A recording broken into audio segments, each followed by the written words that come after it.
Empaths never forgive this. It isn't the big argument that makes an empath disappear. It's the moment you teach them that their inner world is not safe with you. At first, you don't vanish. You try to understand. You translate their mood. You soften your words. You blame timing, stress, their past, your past. You even blame yourself. But inside, something starts closing.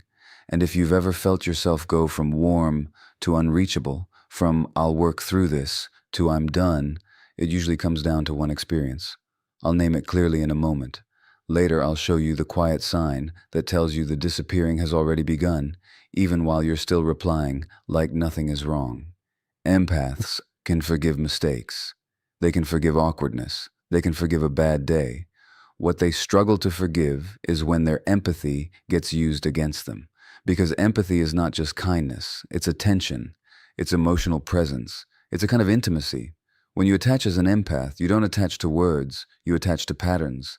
The tone behind good morning, the way someone repairs after they mess up, the way they speak when they're frustrated, the way they treat your sensitivity when it inconveniences them. So the thing that makes an empath disappear is not one incident. It's a repeated message their nervous system receives. Your feelings will cost you here. Sometimes it's sarcasm. You say something sharp, then laugh and call it a joke. When their face changes, they swallow it. You learn you can do it again. Sometimes it's minimization. They say, "That hurt me." And the response is, "You're overthinking." Not curiosity, not care, just dismissal. Sometimes it's a sudden reversal. They finally name something real, and within 2 minutes they're comforting the person who hurt them. They're apologizing for their tone. They're managing the other person's reaction. And the original issue disappears, but something else disappears too. Trust. Here's the truth most people miss. Empaths don't disappear because they stop loving. They disappear because they finally stop bleeding quietly.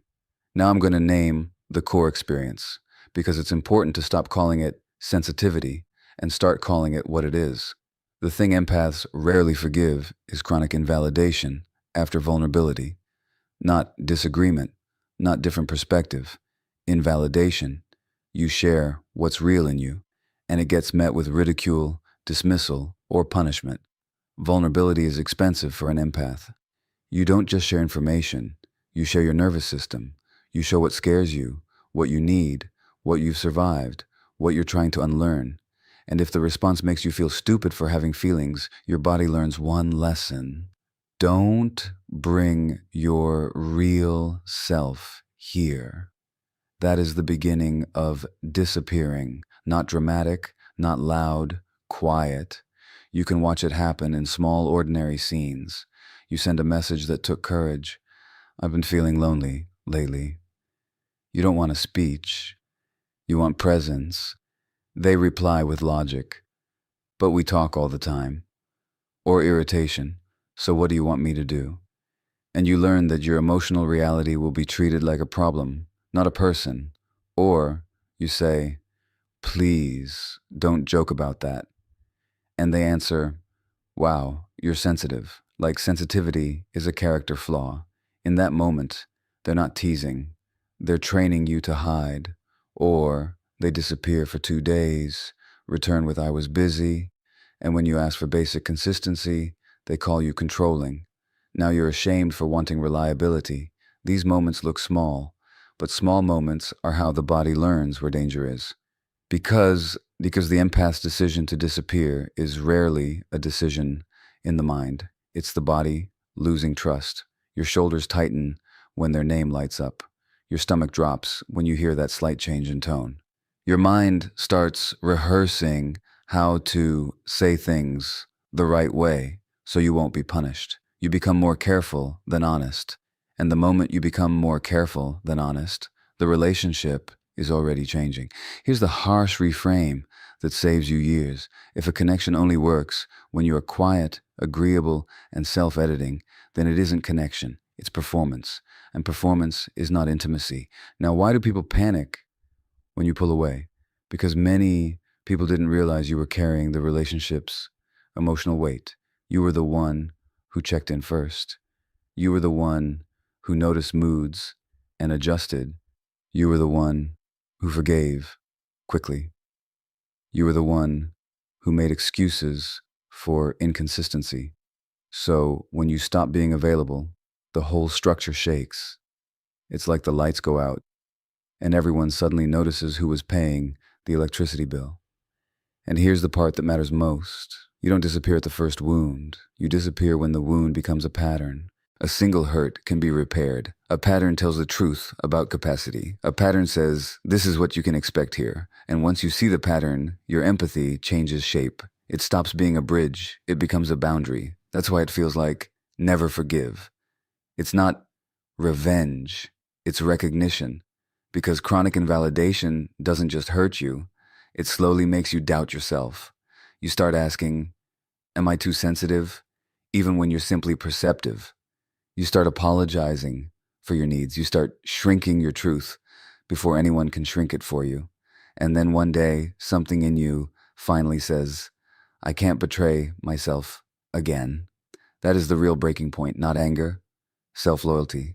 Now, I promised you a quiet sign that shows the disappearing has already started, even while you're still present. Here it is.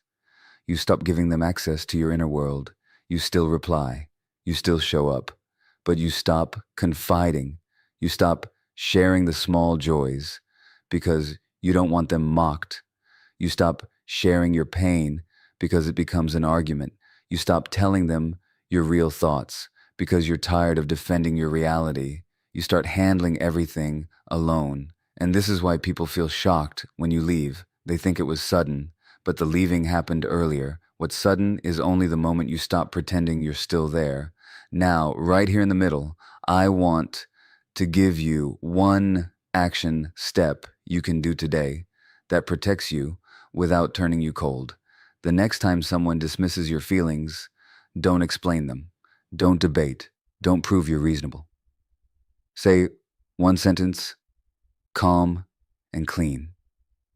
I'm not available for being spoken to like that. Then stop. No paragraph. No defending. No rescuing them from the discomfort of being confronted with your boundary. If they have capacity, you'll see it. They'll slow down. They'll take responsibility. They'll ask what you felt, not what you meant. If they don't have capacity, you'll see that too. They'll mock you. They'll twist it into you're dramatic. They'll punish you with distance. They'll flip it into you being the problem. Either way, you get clarity without sacrificing yourself to get it. Now let's go deeper, because this is where the psychology becomes compassionate, not condemning. Many empaths learned early that connection was unstable. Someone was moody, critical, absent, unpredictable, or emotionally fragile. So you adapted. You learned to monitor. You learned to soothe. You learned to anticipate. You learned to keep the environment calm so you could feel safe. That adaptation makes you incredibly attuned. It also makes you vulnerable to a specific kind of harm. Being close to someone who treats vulnerability like weakness, if your openness becomes something they win against, you will eventually disappear because at some point you learn a new rule. My sensitivity is not the problem. My exposure is. So you stop exposing. You become selective. You stop trying to be understood by people who benefit from misunderstanding you. And that's when the panic shows up, not because you became cruel, because you became unavailable to manipulation. Now, if you're hearing this and thinking, I do this, I pull away, I vanish, I want you to hear something gently. Your disappearing is not you being broken. It's your nervous system choosing safety. But don't confuse disappearing with healing. Healing isn't vanishing to punish someone. Healing is becoming unavailable to disrespect while becoming more available to your own life. If you disappear and still check their page, replay old messages, wait for an apology, you're still tied to the same hook. The real shift is when you no longer need them to validate your reality. Because the deepest injury of invalidation is not what they said, it's what you started believing about yourself. So when you reclaim your self-trust, the cycle ends. And if someone is listening from the other side, wondering why an empath just left, here is the honest answer. It's not about grand gestures. It's about the small moments when the empath is real. When they say, that hurt, your job is not to win. Your job is to stay present. When they ask for consistency, your job is not to label them needy. Your job is to be accountable. When they set a boundary, your job is not to punish them with withdrawal. Your job is to respect it. Empaths don't need perfection. They need safety, and safety is built through repair. So let's land this cleanly. The thing empaths rarely forgive is chronic invalidation after vulnerability. The panic happens because you remove access that certain people relied on. Your action step is one sentence. I'm not available for being spoken to like that, followed by silence that protects your dignity. And the outcome you deserve is not being chased, it's being met.